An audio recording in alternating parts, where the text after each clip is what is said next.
So hello everyone, welcome to boards made easy. I'm Bharti Kaushal और आज हम अपना जो हिस्ट्री का चैप्टर नंबर 2 है that is Kings, farmers and towns, उसका 6th टॉपिक कवर करेंगे।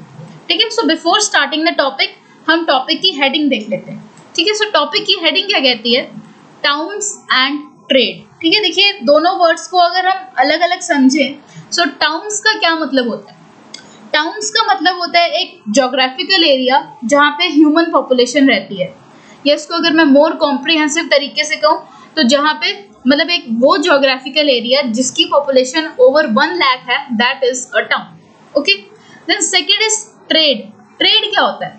ठीक है, बहुत हम लाइक अपने डेली जो हमारा रूटीन है उसमें हम ये वर्ड सुनते हैं, trade. What is trade? So trade is basically buying and selling of goods in exchange of money. ठीक है, कि आप चीजों का लेन देन कर रहे हो, उसको बेच रहे हो, उसको खरीद रहे हो in the exchange of money. ठीक है, मतलब जिसके रिटर्न में आपको पैसा मिल रहा है। ठीक है, दैट इज ट्रेड। मतलब ट्रेड को बेसिकली हम बिजनेस से रिलेट करते हैं। ठीक है, सो तो आपको यहाँ से एक टॉपिक का ओवरव्यू क्लियर हो गया होगा कि यहाँ पे हम एक तो बहुत सारे टाउन्स की बात करेंगे। ठीक है, मतलब बहुत सारे जोग्राफिकल एरियाज की बात करेंगे जहां पर ट्रेड हुआ करता था।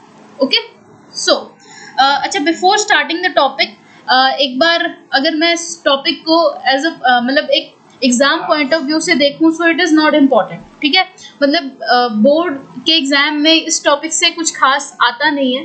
ठीक है, अगर आपको इस टॉपिक में से कुछ पढ़ना है तो जो लास्ट इसका सब टॉपिक है वो जरूर रीड कीजिएगा। ठीक है, वो आपका एक 1 मार्कर के लिए सर्व कर सकता है।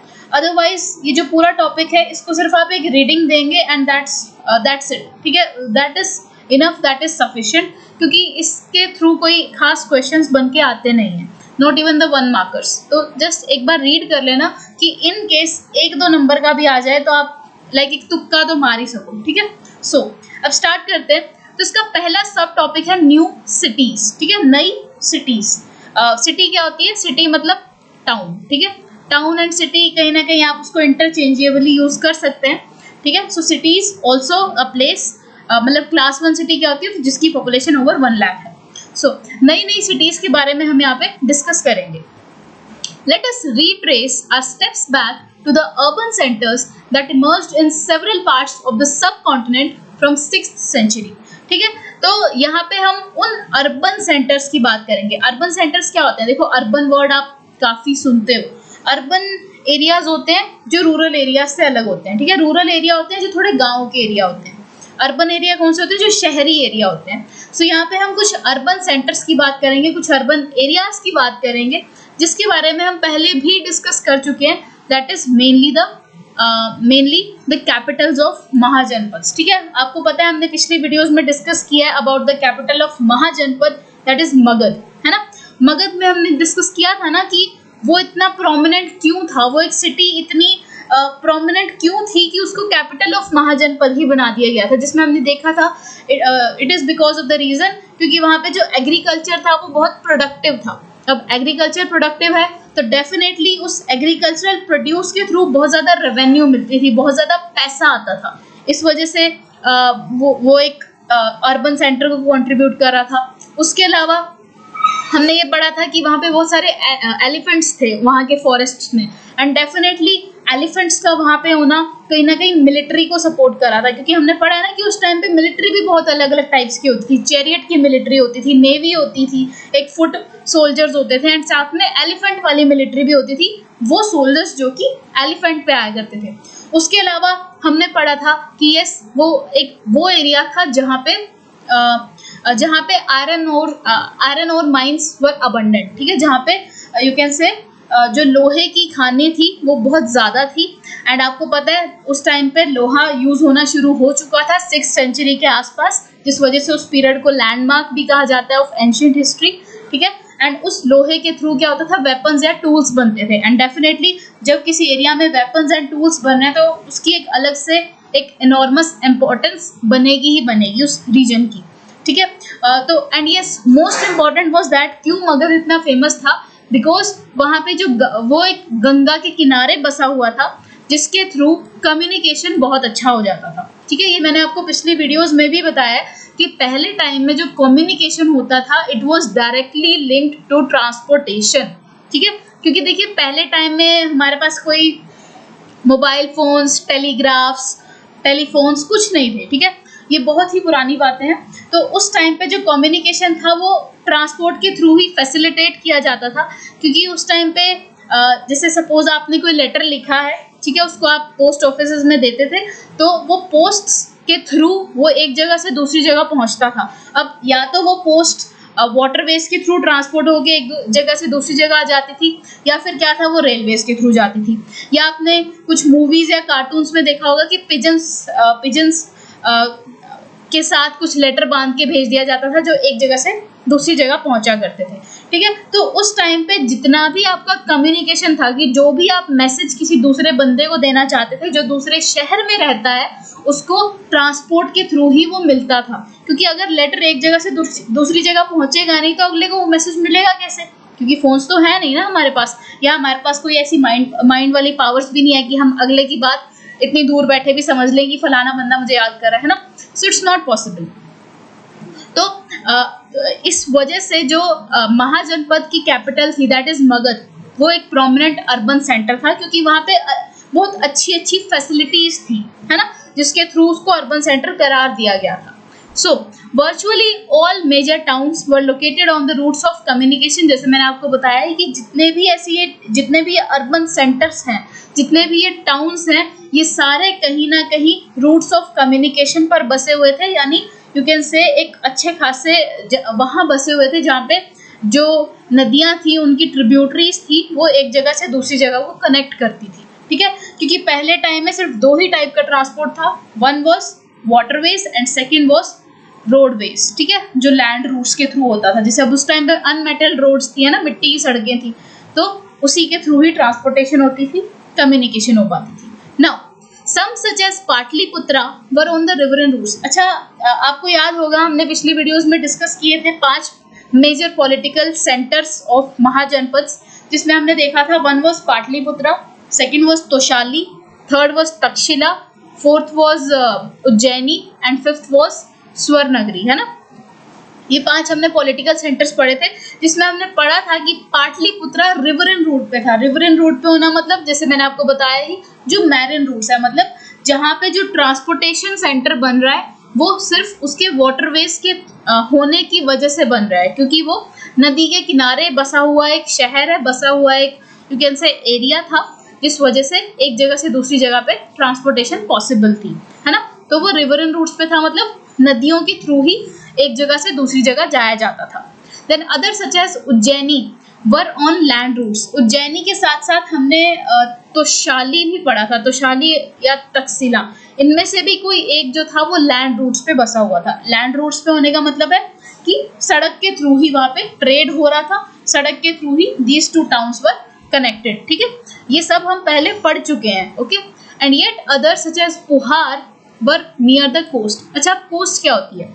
कोस्ट होता है जैसे सपोज कीजिए ये नदी का किनारा है, ठीक है, यहाँ पे पूरा आपकी जो रिवर है वो बह रही है, तो ठीक है, तो जो भी रीजन इस पर्टिकुलर एरिया के आसपास लगता है जहाँ पे एक पानी का छोर है, उसको बोलते हैं आपकी कोस्ट। ठीक है, तो ये कोस्टल रीजन है। तो कुछ ऐसे टाउन्स भी थे जो कोस्टल रीजन्स में बसे हुए थे, जिसमें इन्होंने एग्जाम्पल दिया है पुहार का। ठीक है, एंड यहाँ पे ऑब्वियसली सी रूट से बिगिन हो रही है ना, क्योंकि देखिए ये सी है तो यहाँ पे बोट्स आती थी, वहाँ पे फिर उनको काफ़ी सारा सामान उनमें भरा जाता था, फिर वो सी के थ्रू ही एक जगह से दूसरी जगह जाया करते थे। ठीक है, नाउ लेट्स मूव फॉरवर्ड। देखिए, many cities like Mathura were bustling centres of commercial, cultural and political activity. अब यहाँ पे इन्होंने एक और सिटी का नाम दिया, दैट इज मथुरा। अब देखिए मथुरा नेम से आप काफी ज्यादा फैमिलियर हैं, आपको पता ही होगा। ठीक है, so it was a bustling centre. ठीक है, बस्टलिंग क्या होता है? बस्टलिंग होता है जो बड़ा एक क्योटिक सा सेंटर है, मतलब जहाँ पे बहुत ज्यादा हलचल है। ठीक है, जहाँ पे बहुत ज्यादा एक कंटिन्यूअसली एक्टिविटी हो रही है। ठीक है, ये अगर आपको मैं इसको विजुअलाइज करने को दूं तो सपोज कीजिए अभी आपके स्कूल की बेल बजी नहीं है, फाइनल बेल, जब जब सभी बच्चे क्लास में जाएंगे, सो अभी वो बेल नहीं बजी है, तो वो बेल बजने से पहले का जो टाइम होता है जहाँ पे सारे बच्चे बहुत सारी लाइक बातें मार रहे होते हैं, एक दूसरे के पीछे भाग रहे होते हैं, बड़ा क्योटिक सा माहौल होता है, उस टाइम पे बड़ा शोरगुल सा होता है, उसको बोलते हैं बस्लिंग, है ना। तो जो ये मथुरा था ये एक बहुत ही बस्लिंग सेंटर था ऑफ कमर्शियल।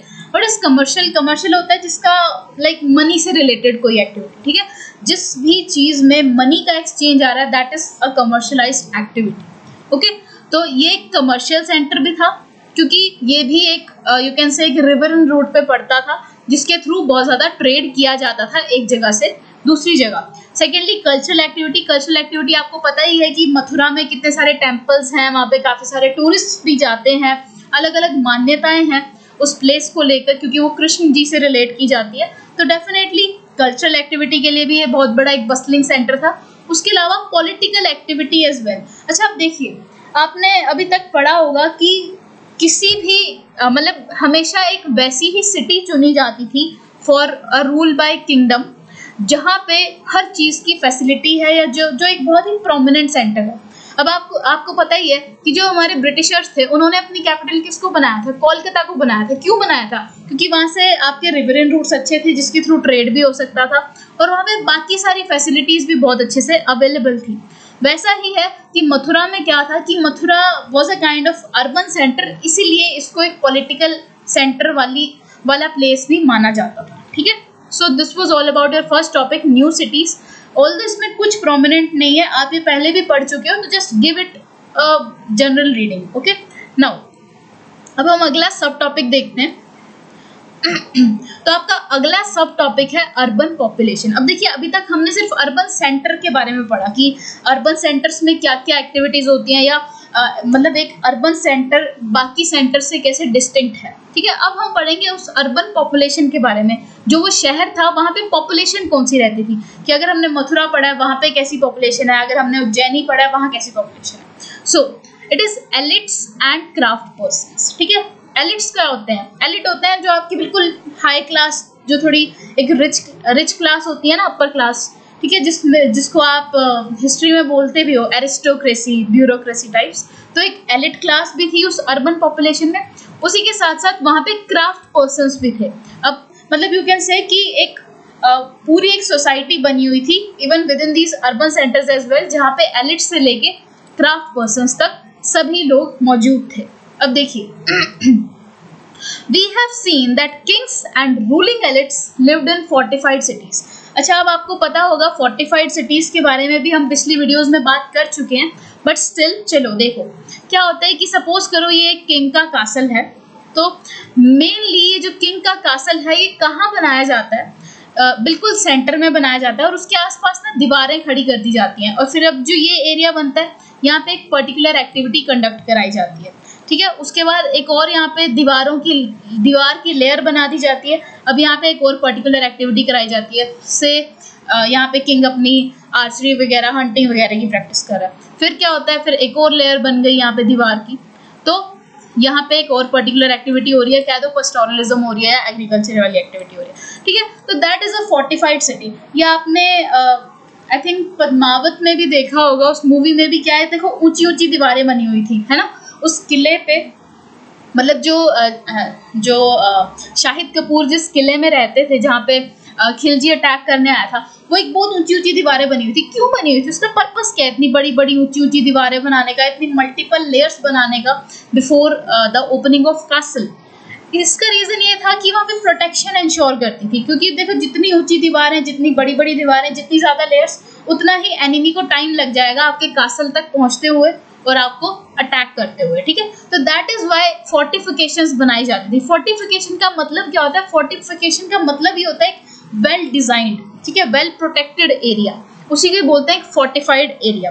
ठीक है, सो जहाँ पे मल्टीपल लेयर्स ऑफ वॉल्स बनी हुई हैं, जिसके विद इन में काफी अलग अलग एक्टिविटीज हो रही हैं, स्पेसिफिकली डिफाइंड एक्टिविटीज हो रही हैं, एंड जो आपका कैसल है वो बिल्कुल मिडिल में है, सो दैट एक प्रोटेक्शन इंश्योर हो सके फ्रॉम द एनिमी अटैक, कि इन केस कभी भी एनिमी अटैक कर रहा है तो उसको इन सभी लेयर्स के थ्रू पास होते हुए फिर आप तक पहुंचना पड़ेगा, तो आपको भी टाइम मिल जाएगा फॉर अ प्रिपेयर्डनेस। ओके, सो अब आपको पता है कि पहले टाइम में जितने राजा महाराजा थे वो फोर्टिफाइड सिटीज में रहते थे, And although it is difficult to conduct extensive excavations at most sites because people lived in these areas, even today a wide range of artifacts have been recovered from them. अब देखिए मतलब ठीक है, हमने मान लिया कि जो भी कैसल्स वाला टाइम है वो सारा खत्म हो गया, बट स्टिल बिल्डिंग्स तो अभी भी वहाँ पे एग्जिस्ट करती हैं, लोग तो आज भी वहाँ पे एग्जिस्ट करते होंगे, माना वो वाले लोग नहीं करते होंगे जो उस टाइम पे थे, बट ऑब्वियसली पॉपुलेशन ग्रो होती रहती है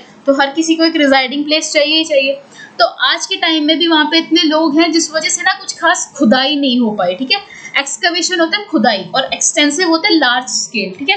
तो एक लार्ज स्केल एक्सकवेशन नहीं हो पाई जिसके थ्रू हमें कुछ खास एविडेंसेस मिल पाते हैं अबाउट सम थिंग्स या सम एम्पायर्स, जिस वजह से कहीं ना कहीं थोड़े बहुत आर्टिफैक्ट्स जो हमें रिकवर हुए हैं उसी के थ्रू हमने अपनी हिस्ट्री को डिफाइन किया है। ओके, सो अब ऐसे ही कुछ आर्टिफैक्ट्स का इन्होंने नाम भी दिया हुआ है, वो कौन कौन से हैं? So these include fine pottery bowls, ठीक है, पोट्री के बाउल्स मिले हैं, and dishes with a glossy finish. Glossy क्या होता है? ग्लॉसी होता है शाइन, ठीक है, शाइनी फिनिश वाले वहाँ पे यू कैन से बर्तन मिले हैं, और वो बर्तन जो हैं वो क्या है? बाउल्स हैं, पोट्री बाउल्स हैं, नोन एज, और इनको कहते क्या है? Northern black polished where.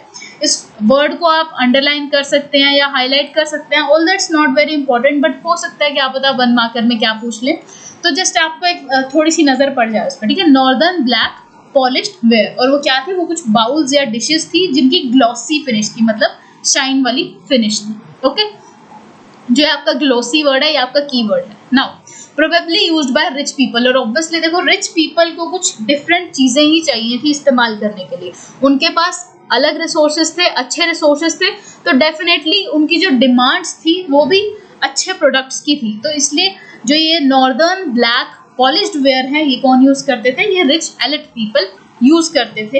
And ornaments, tools, weapons, vessels, figurines made of a wide range of materials, gold, silver, copper, bronze, ivory, glass, shell, terracotta, ठीक है, इसमें कुछ खास इंपॉर्टेंट नहीं है। अब हम चलते हैं आगे।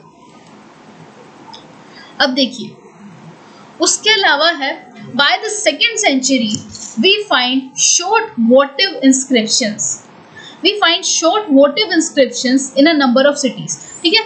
और क्या क्या मिला है हमें? कुछ वोटिव्स भी मिले हैं। What is a वोटिव? वोटिव होता है मतलब वोटिव इंस्क्रिप्शंस है।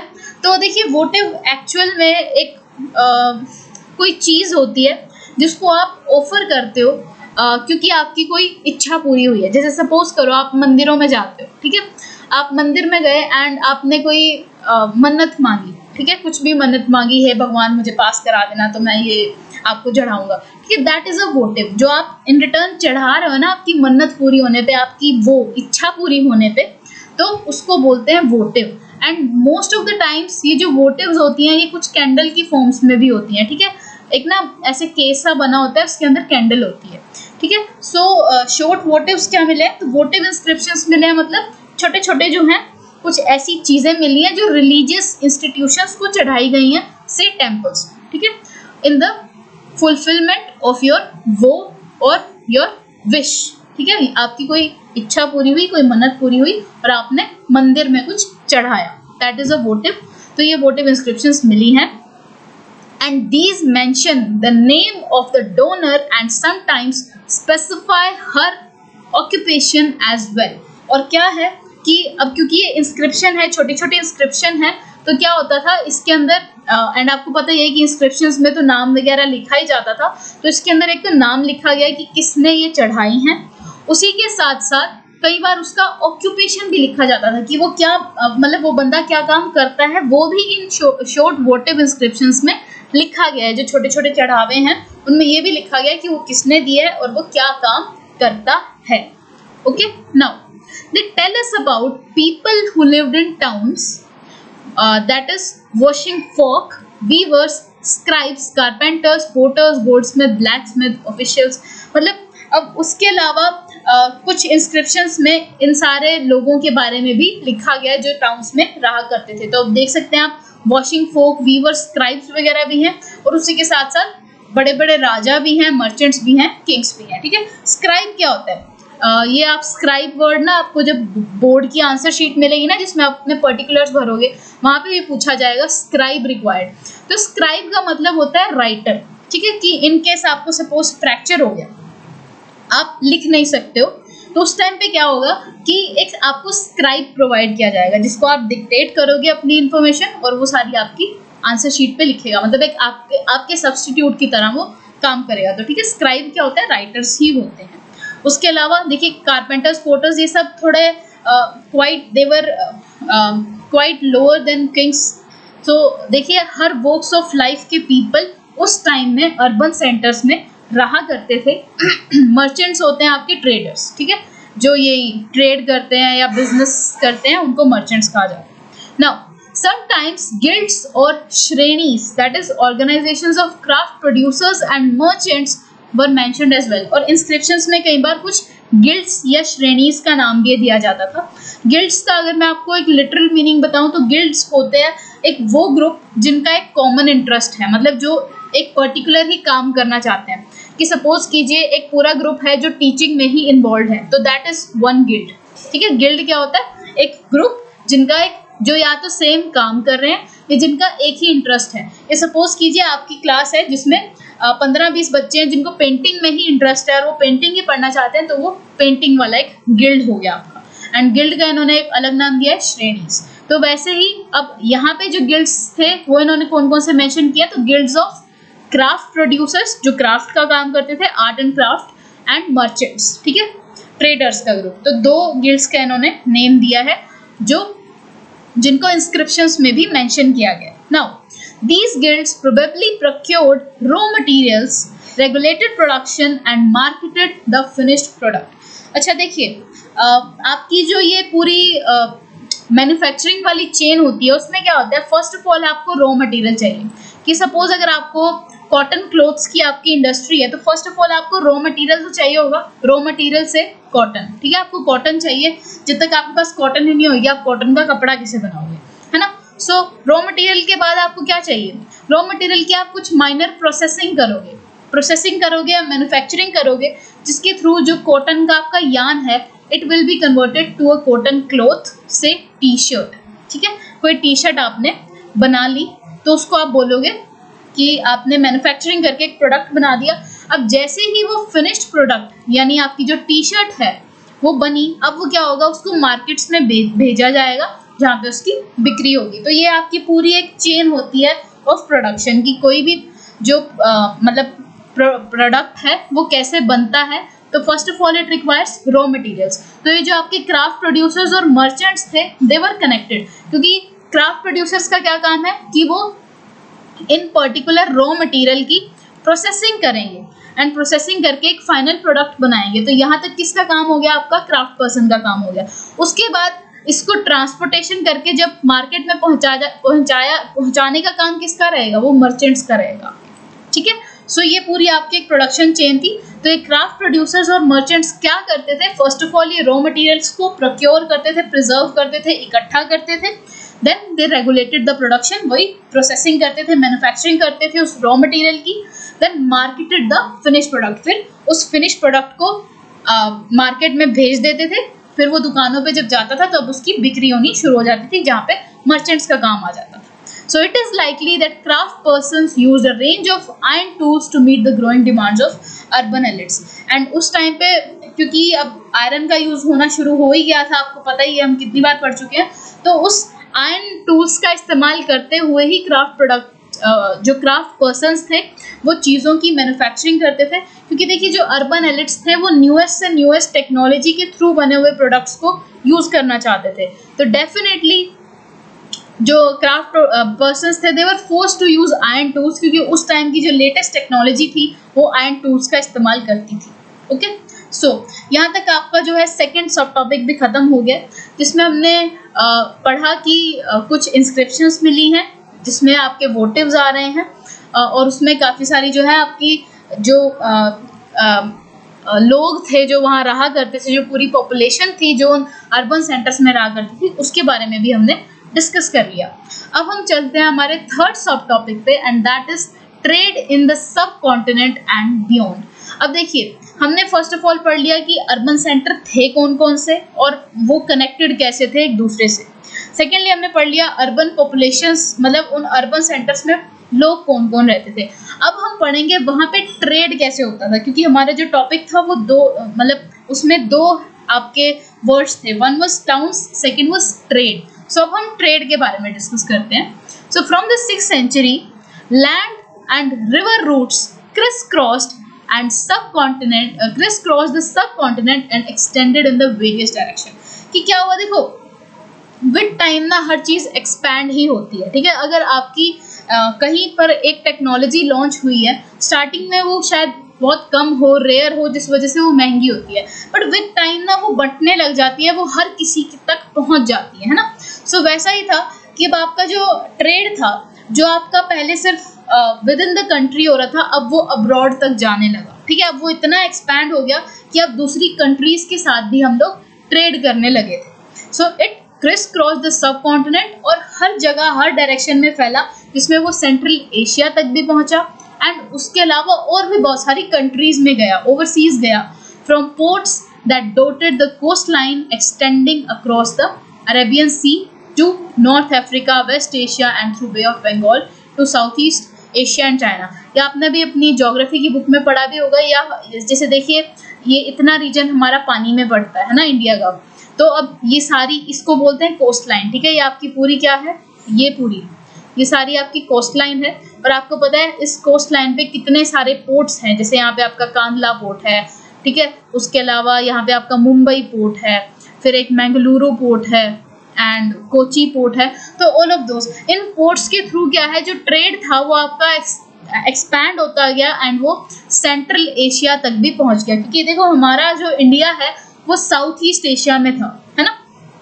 लेकिन इन पोर्ट्स के थ्रू जो आपका ट्रेड था वो इतना बढ़ गया कि वो पूरे सेंट्रल एशियन रीजन्स में फैलने लगा, जहाँ पे वो चाइना तक भी पहुंचा बे ऑफ बंगाल के थ्रू, ठीक है। अच्छा, एक चीज़ और पता है, कई बार ना बहुत बार कंफ्यूजन हो जाती है कि अरेबियन सी कौन सा है और बे ऑफ बंगाल कौन सा है। ऑल्दो आपके टेक्स्ट से रिलेटेड नहीं है, बट चलो याद रहेगा आपको। हमेशा ना इसको याद करना बाय ए एंड बी, ठीक है। ए बी याद रखोगे ना तो आपको एक पूरी सीरीज ही है ABCD, तो ए से यहाँ पे आपका आ जाता है अरेबियन सी एंड बी से आपका आ जाएगा बे ऑफ बंगाल, इन केस अगर आपको याद करने में कंफ्यूजन रहती है। चलो अब हम फिर से टॉपिक पे आते हैं कि जो हमारा जो ट्रेड था वो विद इन सब कॉन्टिनेंट से बढ़ता हुआ अब वो बाहर भी पहुंचने लगा, and not only through the riverine routes और ports but also through land routes as well, क्योंकि धीरे धीरे रोड्स भी इम्प्रूव होने लगी थी, एक दूसरी कंट्री से कनेक्ट होने लगी थी। Now rulers often attempted to control these routes, possibly by offering protection for a price। and जो आपके रूलर्स थे, राजा महाराजा थे, उन्होंने उस टाइम पे इन रूट्स को, ये जो लैंड रूट्स हैं या रिवरन रूट्स हैं, इन दोनों को प्रोटेक्ट भी कराया था, अच्छी खासी उन पे सिक्योरिटी भी लगाई थी कि इन केस कोई सामान एक जगह से दूसरी जगह जा रहा है तो बीच में कहीं उस सामान को लूट ना लिया जाए, ठीक है। वो जो, क्योंकि ऑब्वियसली देखो चीज़ें उस टाइम पे प्रीशियस एक जगह से दूसरी जगह ट्रांसपोर्ट होती थी, एंड सिर्फ 2 मोड्स ऑफ ट्रांसपोर्ट थे, तो डेफिनेटली खतरा था, हर किसी को पता होता था कि आज कौन सा सामान एक जगह से दूसरी जगह पहुंचेगा। तो इस वजह से उस सामान की प्रोटेक्शन को इंश्योर करने के लिए क्या किया जाता था, यहाँ पे पूरी अच्छी खासी सेफ्टी मेजर्स उठाए जाते थे। नाउ दोज हु ट्रेवर्स्ड मतलब ट्रेवल्ड, ठीक है। So those who traversed these routes, and these routes कौन कौन से, तो land routes and riverine routes, included peddlers. Peddlers क्या होते हैं, आपके पथिक, ठीक है, मतलब जिनका एज सच कोई एक घर नहीं होता, एक फिक्स्ड प्लेस नहीं होता रहने का, और वो मतलब लाइक घूमते ही रहते हैं, तो दोज आर पेडलर्स। सो अब कौन कौन लोग इन रूट से ट्रैवल करते थे, तो पेडलर्स भी ट्रैवल करते थे, ठीक है, who travelled on foot, and mostly ये लोग लैंड रूट्स का इस्तेमाल करते थे। एंड देन मर्चेंट्स कौन है, ट्रेडर्स, बार बार हम बता रहे हैं, तो merchants who traveled with caravans of bullock carts and pack animals। और जो ये मर्चेंट्स थे ये किससे जाते थे, तो ये बुलोक कार्ट्स के कारावान्स के साथ जाते थे। कारावान होते हैं ग्रुप, बड़ा सा, लाइक बहुत सारे जिसमें बुलोक कार्ट्स हैं, and pack animals. Pack animals आपके क्या होते हैं, तो वो एनिमल्स जिनको आप ट्रेड या सामान उठाने के लिए ही यूज करते हैं, उनको पैक एनिमल्स बोलते हैं। जैसे इसमें आपके म्यूल्स आ जाते हैं, खच्चर आ जाते हैं, ठीक है, उसके अलावा हॉर्सेस भी आ जाते हैं, एंड इवन जो आपके बुलोक कार्ट्स के बुल होते हैं उनको भी पैक एनिमल्स बोलते हैं। नाउ ऑल्सो देयर वर सी फारर्स। सी फारर्स क्या होते हैं, तो वही जो सी में ट्रेवल करते हैं, ठीक है, सेलर्स होते हैं। There were seafarers whose ventures were risky but highly profitable. अब ये जो सी फारर्स थे, मतलब ये जो सेलर्स थे जो शिप को सेल किया करते थे, अब देखिए उनको खतरा हमेशा बना रहता था, क्योंकि आपने पढ़ा ही होगा ना, क्या बोलते हैं उनको, डाकुओं के जो जहाज आ जाया करते थे, है ना, जैसे हम कार्टून्स में देखते हैं, मैंने नोबिता वगैरह में ही देखा है पहले टाइम में, तो यही था ना कि जब वो शिप में जा रहे हैं तो वही है, उनके कोई डाकुओं के जहाज आ जाया करते थे, उन पर अटैक कर देते थे।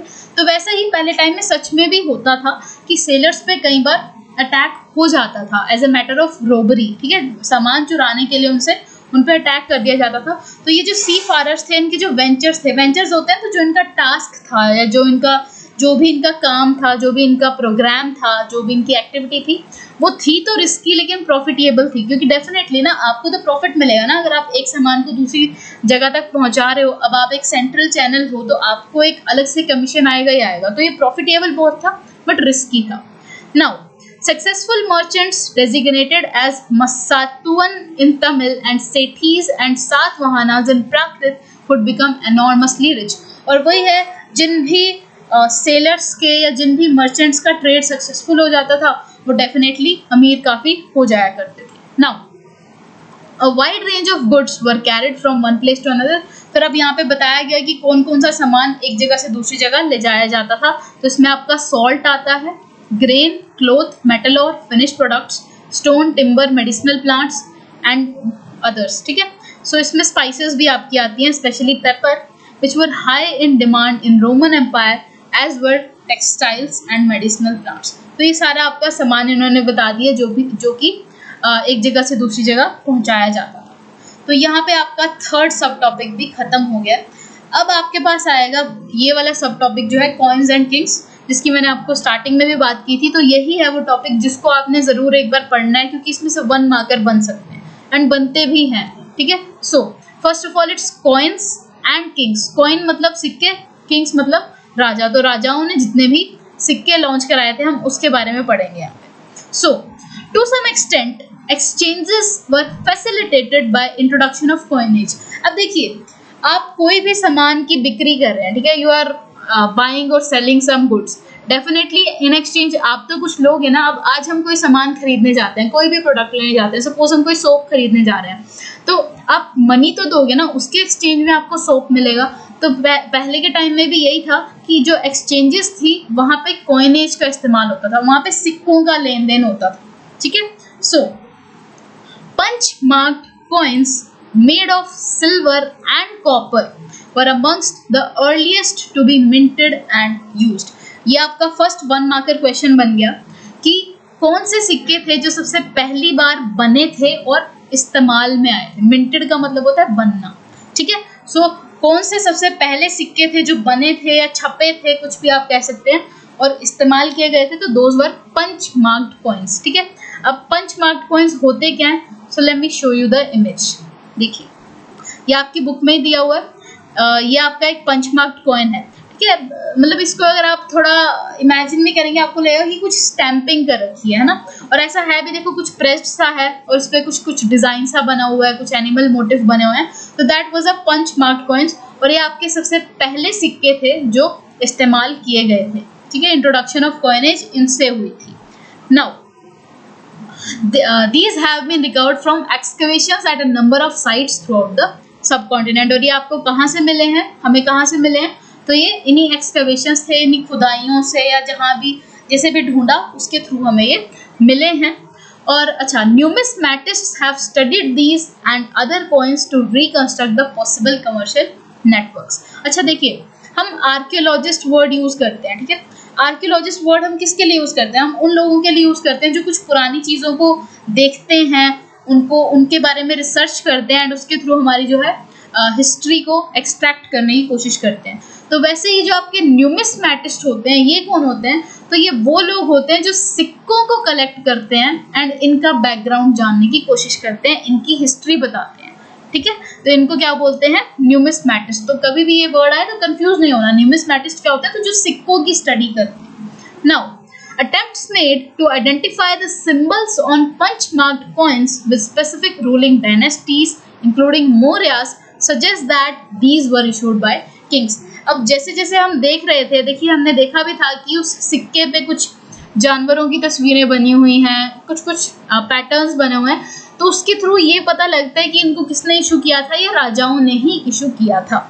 सो it is also likely that merchants, bankers and townspeople issued some of these coins.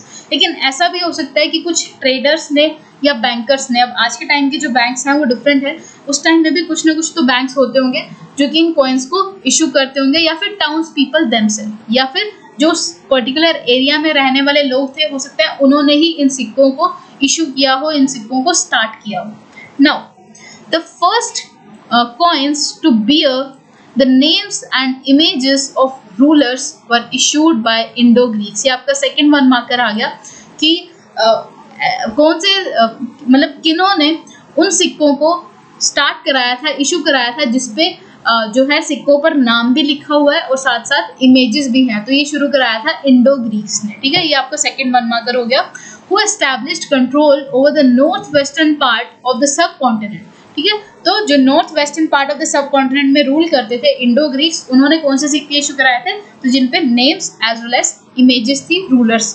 ठीक है, नाउ अब थर्ड वन मार्कर है द फर्स्ट गोल्ड कॉइन्स, मतलब सबसे पहले जो सोने के सिक्के थे, these were issued in the first century by Kushanas. तो किसने किए थे, कुशानास ने फर्स्ट गोल्ड कॉइन्स को इशू करवाया था. And these were virtually identical in weight with those issued by contemporary Roman rulers. तो जैसे रोमन रूलर्स में जिस वेट के सिक्के होते थे, रोमन एम्पायर के टाइम पे जिस वेट के सिक्के होते थे, सेम वेट के गोल्ड कॉइन्स किसने इशू कराए थे, कुशानास ने कराए थे. ये आपका थर्ड वन मार्कर हो गया. Now the widespread use of gold coins indicate the enormous value of transaction that were taking place. और क्या था, अभी जिस गोल्ड के सिक्के थे ये हर जगह यूज हो रहे थे, एंड डेफिनेटली अगर ये हर जगह यूज हो रहे हैं दैट मीन्स इनका बहुत ज़्यादा एक्सचेंज हो रहा है. और इनका एक्सचेंज क्यों हो रहा है, तो डेफिनेटली इनका एक्सचेंज इसलिए हो रहा है क्योंकि वहाँ ट्रेड हो रहा है ना. देखो पूरी एक चेन बनती है, ऐसे तो नहीं एक जगह से दूसरी जगह कोई सिक्का पहुँच जाएगा. वो कब पहुँचेगा, जब आपने वहाँ पे कुछ सामान बेचा होगा, है ना. सो हर जगह सिक्का मिलना was itself an evidence that जो ट्रेड था वो फ्लरिश कर रहा था, हर जगह पहुंच रहा था. Now, besides, hordes of Roman coins have been found from archaeological sites in South India. लेकिन कुछ ऐसी भी जगहें थी जहाँ पे पूरे होर्ड्स मिले हैं सिक्कों के. होर्ड्स होते हैं मतलब लाइक पूरे पूरे एक झोलियाँ सी गुच्छे से मिले हैं सिक्कों के. Okay, so it is obvious that networks of trade were not confined within the political boundaries. South India was not a part of Roman Empire, but there were close connections. तो वही है कि देखिए it was not कि trade सिर्फ आपके with in सब continent limited है या एक पर्टिकुलर एरिया में लिमिटेड है, वो एक्सटेंसिव हो चुका था, लार्ज स्केल हो चुका था, हर जगह पहुंचने लगा था. ठीक है, क्योंकि रोमन एम्पायर का जो आपका कंट्रोल था वो साउथ इंडिया में नहीं था, बट स्टिल साउथ इंडिया में रोमन एम्पायर के सिक्के मिले हैं. तो वो तो यही दर्शाता है ना कि रोमन एम्पायर का ट्रेड साउथ इंडिया से भी हो रहा था. नाउ अब आपका एक और फोर्थ वन मार्कर क्वेश्चन आएगा, that is coins were issued by tribal republics as well. ठीक है, कुछ ट्राइबल रिपब्लिक्स ने भी सिक्कों को इशू किया था, जैसे कि योद्धास ऑफ पंजाब एंड हरियाणा. ठीक है, पंजाब हरियाणा में जो कुछ कमेटीज या कुछ कम्युनिटीज रूल कर रही थी, उन्होंने भी कुछ सिक्के इस्तेमाल किए थे. And archaeologist have अनअर्थड several thousand copper coins. और वहाँ पे क्या मिला है, मेनली कॉपर कॉइन्स मिले हैं. तो जो योद्धास ऑफ पंजाब हरियाणा है, उन्होंने कौन से सिक्के इशू कराए हैं, those were copper coins. Okay, pointing to the latter's interest and participation in economic exchanges. That means कि जो योद्धास थे पंजाब और हरियाणा के, वो इंटरेस्टेड थे ट्रेड में भी, एंड देन उसके अलावा वो वो ट्रेड में इंटरेस्टेड थे, मतलब इकोनॉमिक एक्सचेंजेस में, ट्रांजैक्शंस में भी इंटरेस्टेड थे, पार्टिसिपेट किया करते थे. ठीक है, नाउ नेक्स्ट आता है आपका some of the most spectacular gold coins were issued by Gupta empires. ठीक है, गुप्ता रूलर्स ने भी सोने के ही सिक्कों को इशू करवाया था. ठीक है, देखा हमने कि सबसे first gold coins were issued by Kushanas, लेकिन सबसे प्योर गोल्ड कॉइन्स. ठीक है, the earliest issues are remarkable for their purity. These coins facilitated long distance transaction from the king. अच्छा, क्या था कि जो गुप्ता रूलर्स ने सिक्के इशू करवाए थे वो सबसे स्पेक्टेक्युलर थे, सबसे प्योर थे, सबसे सैंक्टाइट, ठीक है। First gold coins were issued by Kushanas, लेकिन most purest of the gold coins were issued by Gupta rulers, okay. Now लेकिन देखिए अब आगे होने क्या लगा, from 6th century onwards finds of gold coins taper off, मतलब जो गोल्ड कॉइन्स हर जगह मिलने लगे थे, all parts of the world में मिलने लगे थे, विद टाइम वो मिलने बंद हो गए, ठीक है। टैपर ऑफ होना होता है कम होना, ठीक है, नैरो डाउन हो जाना, बहुत ही थोड़ा हो जाना, ठीक है। तो विद टाइम जो है वो गोल्ड के सिक्के मिलने बंद हो गए। तो फिर अब इस चीज़ पे ना काफ़ी सारे सवाल उठने लगे कि ऐसा क्यों हुआ, ठीक है। कुछों ने तो कहा कि with the collapse of Western Roman Empire, long distance trade declined and this affected the prosperity of states, communities and regions that had benefited from it। मतलब एक ग्रुप या एक सेट ऑफ आर्ग्यूमेंट आई कि जो ये सिक्के हैं ये इसलिए मिलने बंद हो गए क्योंकि उस टाइम पे जो रोमन एम्पायर था वो कोलैप्स हो गया था, वो ख़त्म हो गया था, जिस वजह से अब रोमन एम्पायर के साथ ट्रेड नहीं रहा, और ट्रेड नहीं रहा तो सिक्कों का एक्सचेंज होना बंद हो गया। एक तरफ से ये आर्ग्यूमेंट दी गई, लेकिन second argument was that new towns and networks of trade started emerging around this time, which point out that though finds of coins of that time are fewer, coins continued to be mentioned in inscriptions and text, ठीक है। एक तरफ तो ये कह रहे हैं कि ट्रेड खत्म हो गया इसलिए सिक्के नहीं मिल रहे, लेकिन दूसरी तरफ एक दूसरी आर्गुमेंट आ रही है कि उस टाइम पे क्या है कि ट्रेड एक्सटेंसिव होने लगा, ट्रेड इतना बढ़ गया कि वो सिक्के भी बटने लगे, मतलब वो हर जगह पे मिलने लगे, मतलब हर जगह जाने लगे, जिस वजह से वो पॉसिबली वो लोकल एरियाज में थोड़े कम अमाउंट में प्रेजेंट थे। Second set of argument was that, ठीक है। सो विद दिस आपका पूरा टॉपिक जो है वो ख़त्म हो गया टाउन्स एंड ट्रेड का, ठीक है। सो नेक्स्ट वीडियो में हम डिस्कस करेंगे back to basics, how are inscriptions deciphered. तो देखिए आपको ये वाला जो लास्ट सब टॉपिक है ये ज़रूर पढ़ना, ये 1 मार्कर है जिसमें हमने फर्स्ट पढ़ा है। देखो सबसे पहले चलो थोड़ी सी रिवीजन कर ही लेते हैं इसकी, कि सबसे पहले सिक्के कौन से बने थे या इस्तेमाल में आए थे, तो वो पंच मार्क्ड कॉइन्स थे। सेकेंड हमने पढ़ा वो सिक्के जिन पे राजाओं की तस्वीरें भी थी या उन पे नाम भी लिखा गया था, वो किसने इशू कराए थे, इंडो ग्रीक्स ने कराए थे, जो कि कहाँ रूल करते थे, नॉर्थ वेस्टर्न पार्ट में रूल करते थे। थर्ड हमने पढ़ा कि सबसे पहले गोल्ड कॉइन्स किसने इशू कराए थे, कुशानाज ने कराए थे, लेकिन सबसे स्पेक्टेक्युलर, सबसे प्योर गोल्ड कॉइन्स किसने इशू कराए थे, गुप्ता एम्पायर ने कराए थे। उसके अलावा हमने पढ़ा कि जो योद्धाज ऑफ पंजाब और हरियाणा थे उन्होंने भी कॉपर कॉइन्स इशू करवाए थे, ठीक है। लास्ट आई थिंक यही था हमारा, ठीक है। उसके बाद हमने ये पढ़ा कि विद टाइम ये जो गोल्ड कॉइन्स की अवेलेबिलिटी है वो कहीं ना कहीं कम होने लगी, बंद सी हो गई थी, जिसके थ्रू 2 सेट ऑफ आर्ग्यूमेंट्स दिए गए। एक तरफ से तो कहा गया कि क्योंकि उस टाइम पे जो रोमन एम्पायर था वो कोलैप्स हो गया था, जिस वजह से ट्रेड खत्म हो गया, ट्रेड खत्म होने की वजह से सिक्कों का भी जो एक्सचेंज था वो खत्म हो गया। लेकिन सेकेंड आर्ग्यूमेंट दी गई कि उस टाइम पे ट्रेड इतना बढ़ गया था कि जो गोल्ड के सिक्के थे वो दूर दराज जगहों पे जाने लगे, जिस वजह से वो मिलने थोड़े कम हो गए, ठीक है। Second set of argument was that. So with this we end our topic towns and trade. So stay tuned for the upcoming videos. Thank you very much.